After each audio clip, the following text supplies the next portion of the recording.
My sister sent me a text that made my blood run ice cold. Don't bring Ripley to Kieran's birthday. It's for VIP kids only. She can watch online. VIP kids. My 6-year-old wasn't VIP enough. Here's the thing though. I'd just wired her $4,200 for that party. From my daughter's summer camp fund. 9 days earlier. But this wasn't just about one party. For 3 years I'd been paying her internet. Her water bill. Her phone. Over $21,000 in emergencies that somehow never got paid back. She had no idea I kept receipts. Spreadsheets, screenshots, every single one. So when Saturday morning came and her picture-perfect influencer party was about to start, I did something she never saw coming. I pulled the plug. On everything. What happened next? Let's just say the live stream she promised went very, very dark. Before I tell you how this all exploded, drop your city in the comments right now. I want to see how far stories like mine really travel. Let me back up. My name's Hazel. I'm 31. I live in Denver, Colorado with my partner Quinn and our daughter Ripley, who's 6. Ripley's the kind of kid who thinks every dog deserves a hug and still asks if clouds taste like whipped cream. Pure, trusting. The best parts of being human wrapped up in light-up sneakers. I'm the oldest of 3. The one who remembers birthdays, pays deposits on time, reads terms and conditions. When something breaks, I fix it. When someone needs money, I send it. That's just how I'm wired. My sister Bree lives in Seattle. She's an influencer, the kind who posts linen curtains and reusable coffee cups like they're religious artifacts. Her feed looks expensive. Her life looks perfect. But here's what you don't see. Her bills land in my inbox. The text came in Tuesday morning. 9:47 a.m. I was braiding Ripley's hair for school. My phone buzzed. Hey Hayes, quick update. Kieran's 7th birthday is invite only now. Brand sponsor came through. We're keeping the headcount tight. Ripley can join via Zoom link. You understand? I read it. Then I read it again. My hands stayed steady, but something behind my ribs went cold. Quinn looked over my shoulder. Did she just... Yeah, I said. She did. Here's what that text didn't mention. 9 days earlier, my phone had rung at 6:14 in the morning. Bree. Crying. Not asking. Crying. The venue needs the deposit today or we lose it. $4,200. Hazel, please. I'll Venmo you back Friday when the sponsored post clears. Kieran's been talking about this for months. Please. I was still in bed. Quinn was asleep beside me. I grabbed my phone, opened my banking app, and transferred the money. Straight from the account we use for Ripley's summer camp. Within the hour. Because that's what you do for family. Right? And now? Now my daughter wasn't curated enough for the party I'd funded. Quinn sat down across from me. He knows my face. He knows the look I get when I'm not angry yet. When I'm just running numbers. What are you thinking? He asked quietly. I'm thinking, I said, voice flat and calm, that she just made a very expensive mistake. Have you ever been the family ATM? The one everyone calls when they need money but somehow forgets when it's time to pay back? Because I've been that person for 3 years. But here's what Bree didn't know. When you're the family banker, you don't just remember what you gave. You remember every promise they broke, every excuse, every next month that never came. And I'd been counting since 2019. I opened my laptop. Quinn poured coffee. Ripley hummed in the other room, completely unaware that her aunt had just sorted her into the not good enough pile. I pulled up a folder, one I keep on my desktop. It's labeled Family. Not because I'm petty, because I'm thorough. Inside, 3 years of bank transfers, screenshots, email threads, text messages that start with emergency and end with silence. Let me walk you through the greatest hits. June 2022, 850. Car repair can't wait. Mechanic needs payment today. September 2022, 1 hour and $200. Security deposit or we're homeless. Baby needs a roof. January 2023, 675. Utilities got shut off. It's Kieran's first winter. Please, Hazel. March 2023, $1,200. Medical bill went to collections. They're threatening legal action. And that's just 4. There were 47 total. Rent, groceries, vet bills, a cracked phone screen, a broken dishwasher. Every single one an emergency. Every single one promised to be paid back next Friday, or after this collaboration clears, or once tax refund hits. She paid me back exactly once, $200, split into 2 payments. Both Venmo notes had heart emojis. I made a spreadsheet. Because that's what you do when you're tired of being gaslit. Column A, date. Column B, amount. Column C, what she claimed it was for. Column D, what I could prove. By row 47, the total was $21,940. And I had receipts for every single cent. Quinn looked over my shoulder. "You've been tracking this the whole time?" "Not tracking," I said, remembering. The $4,200 she'd begged for 9 days ago, that pushed the total past $12,000 when you added interest I'd never asked for. Money I'd sent from accounts meant for my own daughter, for emergencies that only seemed to exist in her world, and now she wanted to charge me admission to my own generosity. Quinn set his coffee cup down. The sound was soft, final. "So, what are you going to do?" I closed the laptop. The click echoed. Remind her what VIP actually costs. But money wasn't even the worst part. See, what Bree had been doing to fund her Instagram perfect life? That would make your blood run cold. Because she didn't just owe me money, she owed me infrastructure. Now, some of you might be thinking I should have just let it go. It's a kid's party, right? Just one afternoon. But when someone uses your money to exclude your child and then calls it curation, tell me in the comments, was I wrong to keep score? Because I need to know if I'm the only one who thinks family shouldn't come with a price tag that only goes one direction. See, here's what most people don't know about my relationship with Bree. The money was just the surface. 3 years ago, when she moved to Seattle with her then-boyfriend Evan, she called me in a panic. Her internet installation was delayed 2 weeks. She had brand meetings, sponsorship calls, content deadlines. "Can I just use your account temporarily? I'll switch it to mine once I'm set up." Temporary became 3 years. Then it was the water bill. Her credit card kept declining. "Just a glitch," she said. "Could I put it on autopay until she sorted it out?" That glitch lasted 3 years too. Then her phone. "Family plan discount," she said. "Saves us both money. I'll Venmo you my share every month." She sent it twice. In 2022. So when I say she owed me $21,940 in cash, that doesn't include the infrastructure I'd been quietly maintaining. The internet she used for every brand deal, the water that filled her aesthetic bathtub shots, the phone that captured every filtered moment. I'd been holding up her entire life, and she didn't even see the scaffolding. Quinn refilled his coffee. "So what's the plan?" For half a second, I thought about calling her. Talking it out. Maybe I was overreacting. Maybe Ripley didn't need to go to every party. Maybe I should just... I looked across the room. Ripley was on the floor, humming to herself, lining up her stuffed animals by size.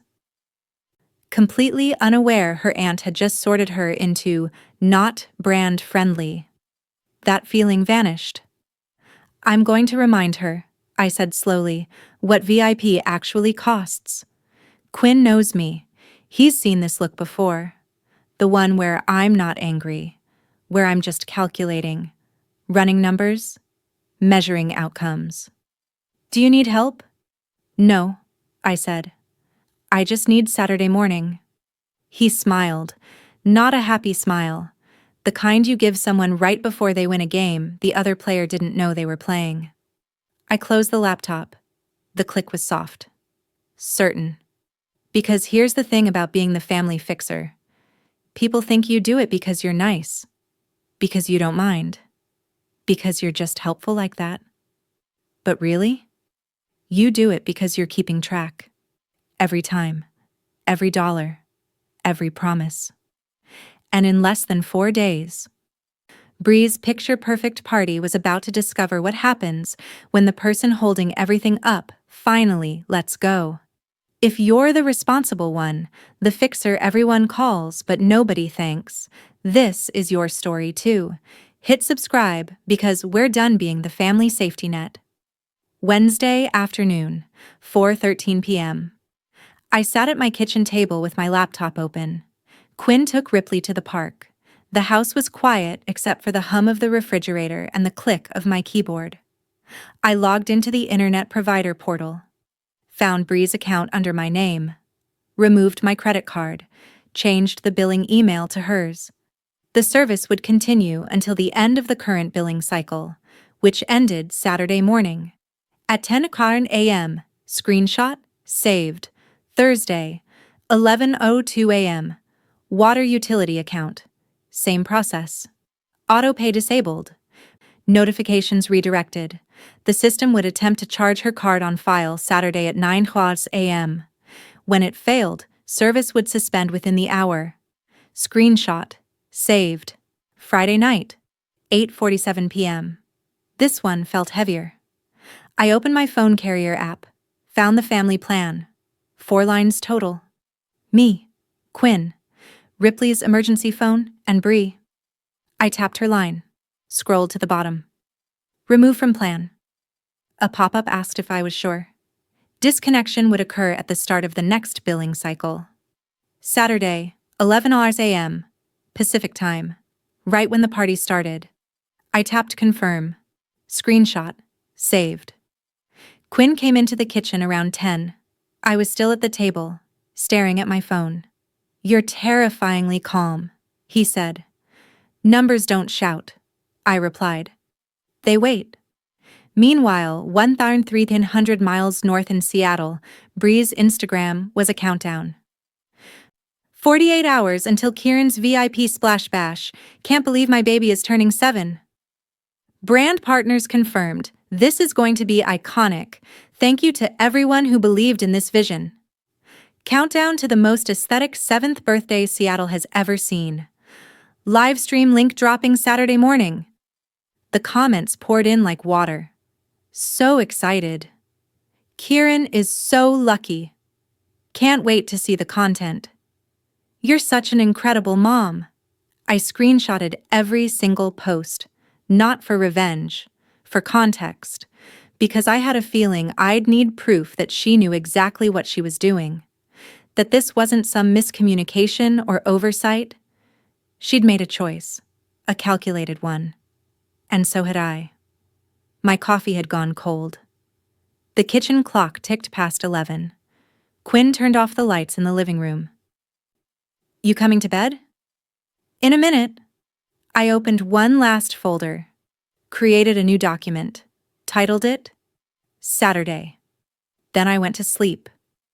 Because Bree had no idea that every upload, every brand tag, every carefully filtered photo was running on borrowed infrastructure. And by Saturday morning, the bill would finally come due. Saturday morning came quiet. I made coffee. Ripley ate cereal at the kitchen table, her legs swinging under the chair. Quinn sat across from her reading news on his phone. Normal, calm, like any other weekend morning in Denver. Except it wasn't. The party started at 11:00 a.m. Seattle time. That's 10:00 a.m. here in Denver. I checked my phone. 9:42 a.m. 18 minutes. I sipped my coffee. It was too hot. I set it down. 9:58 a.m. My phone buzzed. Bree.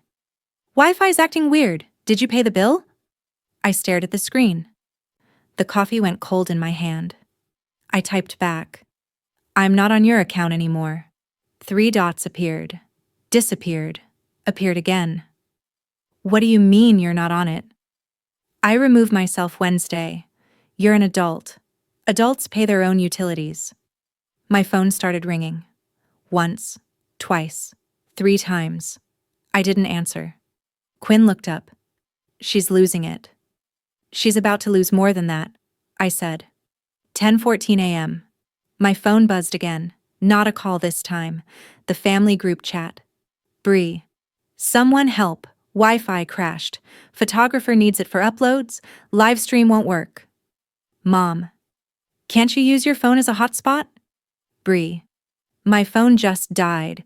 It says service suspended. I watched the messages roll in. Cousins asking what happened. Aunts offering advice. My dad asking if she'd paid the bill. And that's when it hit her. Not just the Wi-Fi. Not just the phone. Everything I'd been propping up for 3 years had collapsed in one morning. Ripley looked up from her cereal. Mama, why are you smiling? Am I? Yeah. Quinn caught my eye across the table. He didn't say anything. Just nodded once. The group chat kept going. Bree was typing from someone else's phone now. Frantic messages about the photographer leaving, about sponsors asking questions, about guests standing around in the heat with no water running for the splash pad. Then my phone rang again. Not Bree this time. Mom. And from the way Quinn's eyebrows went up when he saw the caller ID, he knew exactly what was coming. I picked up. Real talk. Cutting someone's utilities during their kid's party, justice or overkill? Because I've got my reasons, but I want your honest take. Drop it in the comments below. Hazel. Mom's voice was tight. What did you do? I stopped paying for Bree's life, I said, my voice even. Why? Is something wrong? Is something? She made a sound like choking. The party is falling apart. Kids are crying. There's no live stream. You know how much this meant to her. And you know how much $4,200 meant to me? Money I took from Ripley's camp fund? This is cruel, Hazel. That word. Cruel. No, I said, and my voice went cold. Cruel is telling a 6-year-old she's not VIP enough for a party bought with her college fund. Silence. Then the line went dead. My phone exploded after that. Bree, texting from someone else's number. You're sabotaging my son's birthday. I will never forgive you. Me. You sabotaged it when you spent my money and excluded my daughter. I'm just catching up. Bree. Everyone's staring. The sponsors are asking questions. You're humiliating me. Me. Humiliation is what happens when the free ride ends in public. Bree. I can't believe you're doing this. Me. I can't believe it took me 3 years. Then finally, the words I'd been waiting for. I'll pay you back. I stared at that text. The magic words. The ones she'd avoided for 36 months. Venmo me $21,940 by Monday. Then we'll talk. 21,000? Check your texts. I've got receipts for every dollar. Every emergency. Every just this once. Want me to send the spreadsheet? She didn't reply for 10 minutes. Then. You're destroying our family over money. No, I typed. You destroyed it when you priced my daughter out of your gratitude. An hour later, a voice note came through. I pressed play. Crying. Frantic breathing. Her voice breaking as she called me jealous, controlling, heartless. Said I'd always been like this. Always keeping score. Always making everything about me. I played it once. Then I deleted it. Because family also doesn't call your kid second tier while cashing your checks. Quinn sat down next to me. You good? Yeah, I said. I really am. You can't guilt me with family when you treated me like an ATM with unlimited withdrawals, and I was done accepting insufficient funds as an excuse. By 2 p.m. Saturday afternoon, something interesting happened. Bree's Instagram story changed. Gone were the hype posts, the VIP splash bash us graphics, the countdown timers. Instead, a new post appeared. When tech fails but love wins, we powered through. The photos showed kids playing in the backyard. No professional shots, no live stream graphics, just phone camera quality images of sweaty guests, wilting decorations, and Kieran opening presents on the grass. The caption read, "Today didn't go as planned, but it reminded me what really matters. Not perfection, not content, just showing up for the people we love. Grateful for everyone who made today special despite the challenges. Resilience over perfection. Always." The comments poured in like she'd just cured disease. "You handled it so well. Still looked perfect. This is why we love you. So inspiring. Real life happens and you owned it."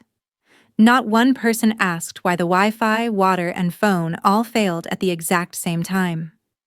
I screenshotted the post, filed it in a folder I labeled Revisionist History. Quinn looked over my shoulder. "She's making herself the hero." "Of course she is," I said. "That's what they do. Rewrite the story until they're always the victim who overcame." The family group chat picked back up around 3. A cousin asked, "What happened with all the tech issues?" Bree, "Just bad luck, I guess, but family showed up when it mattered. That's what counts." I noticed something. In all her posts, all her comments, all her carefully crafted narrative about resilience and perspective, she never once mentioned who paid for the party. Not once. Quinn brought me tea. "You think she'll actually pay you back?" "Monday morning," I said. "We'll find out." Because Bree's revised narrative was about to hit a problem. See, you can rewrite history all you want on Instagram. You can spin chaos into inspiration. You can turn your disasters into content. But on Monday morning, the bill for her borrowed life was coming due. And this time, I wasn't accepting maybe next month. If you're tired of watching people spin their chaos into inspiration while you paid for the backdrop, subscribe. Because every story on this channel ends with truth. And it always wins. Monday morning, 9:04 a.m., I was making breakfast when my phone started buzzing on the counter. Once, twice, 3 times in a row, I picked it up. Venmo notification. Bree sent you $7,500 Venmo notification. Bree sent you $7,500 Venmo notification. Bree sent you $6,140. Total, $21,940 every single cent. The note on the final transfer. There, happy now? I stared at my phone. Quinn looked over. She paid? In full. I took a screenshot of each transfer. Opened my laptop. Created a new folder labeled Closed Accounts. Filed each one carefully, dated, documented, done. Then I typed back, ecstatic. "By the way, your utilities are your problem now. I've sent the login info to your email. Good luck." 30 seconds later, my phone rang. Bree. I didn't answer. She called again. Again. Again. Then a text. A long one. I only read the first line. "You've always been cold." I deleted it without reading the rest. Cold. That word again. Here's the thing about cold. That's the word people use when you stop letting them bleed you warm. When you finally close the valve they've been draining for years. When you choose yourself over their comfort. Cold isn't cruelty. Cold is protection. The family group chat went quiet after that. Radio silence for hours. Then, slowly, the reactions started. Some relatives liked Bree's resilience post, commented with hearts and prayer hands. Others texted me privately. "Good for you. I didn't know she owed that much. You're braver than I am. I've been wanting to do this with my brother for 5 years." I didn't respond to any of them. Not the supporters, not the critics. Because this wasn't about sides. It was about math. Quinn found me on the couch that afternoon. Ripley was at school. The house was quiet. "You good?" he asked. Yeah, I said, and I meant it. For the first time in 3 years? Yeah. He sat down beside me. What changed? I stopped waiting for her to see it. Stopped hoping she'd realize what she was doing. Stopped thinking that if I just explained it the right way, she'd finally understand. And I realized. She already knows. She's always known. She just didn't care because it was working. He nodded. So what now? Now? I closed my laptop. Now I keep my receipts for myself. Because boundaries aren't revenge. They're receipts you finally decide to collect. But the story didn't end with the money. Because Bree had one more card to play. The card manipulators always play when consequences arrive. The fake apology. Thursday. 3 days after the money hit my account. My phone buzzed with a text from Bree. I'm sorry you felt hurt. I was under a lot of stress. Can we move past this? Family is forever. I read it 3 times. Let me break down what that message really said. I'm sorry you felt hurt. Not, I'm sorry I hurt you. She was apologizing for my feelings, not her actions. I was under a lot of stress. Not, I was wrong. Just an excuse, a reason why I should understand. Can we move past this? Not, how can I make this right? She wanted me to do the work of forgiveness while she did nothing. Family is forever. Weaponizing the one thing she knew I valued. Using it like a get-out-of-jail-free card. I stared at that message for a full minute. Then I typed back. Family is forever. My boundaries are too. And I muted the conversation. Not blocked. Muted. Because blocking is anger. Muting is indifference. And I'd finally reached indifference. 10 minutes later, Mom called. Hazel, she's trying. Can't you meet her halfway? I already met her $21,940 worth of halfway, Mom. I'm done traveling. You're tearing this family apart. I took a breath. No, I'm just the first person who stopped pretending the tear wasn't already there. She didn't know what to say to that. Neither did I, honestly. We hung up quietly. That afternoon, Quinn took us to the park. The one near our house in Denver with the big sprinklers that shoot up from the ground. Ripley ran straight into the water, screaming with joy. Her shoes got soaked. Her dress stuck to her legs. She didn't care. Quinn stood next to me. She's happy. Yeah, I said, watching her spin in circles. And so am I. For half a second, I wondered if I'd gone too far. If maybe I should have just let Ripley watch the Zoom link, kept funding Bree's life to keep the peace. But then Ripley ran over, dripping wet, and threw her arms around my waist. Mama, this is the best day ever. And I knew. She didn't need a VIP party. She didn't need brand sponsors or aesthetic backdrops or curated head counts. She just needed a mother who knew her worth. And that's when I understood something that changed everything about how I saw family, boundaries, and what I owe the people who share my blood. 2 weeks later, life looked different. No 6 a.m. crisis calls. No desperate texts about emergencies that only my money could solve. No, just this once that turned into 3 years. My bank account stayed stable. For the first time since 2019, I wasn't calculating which bill could wait so I could cover someone else's. My utilities were in my name, for my household, in Denver. My phone plan had 3 lines. Me, Quinn, Ripley's emergency phone. That's it. I'd spent 3 years thinking I was helping family. But here's what I finally understood. Help has an end date. Help teaches people to stand on their own. What I was doing wasn't help, it was enabling. And the difference is everything. Bree's Instagram kept going. Aesthetic flat lays, coffee cups, motivational quotes. But now, mixed in with the perfection, occasional posts about budgeting tips and "adulting is hard, y'all." The comments ate it up. You're so relatable. Real life. Love it. We're all struggling. She never publicly acknowledged what happened, never mentioned who paid for the party. Her version of history became, "We figured it out as a team." I didn't follow her anymore, but Quinn showed me sometimes. Some relatives still chose her side. I accepted that. Others reached out quietly, with their own stories. My uncle texted, "I paid your aunt's mortgage for 2 years, never got a dime back. Good for you." Turns out I wasn't alone in this pattern. I was just the first one to say no out loud.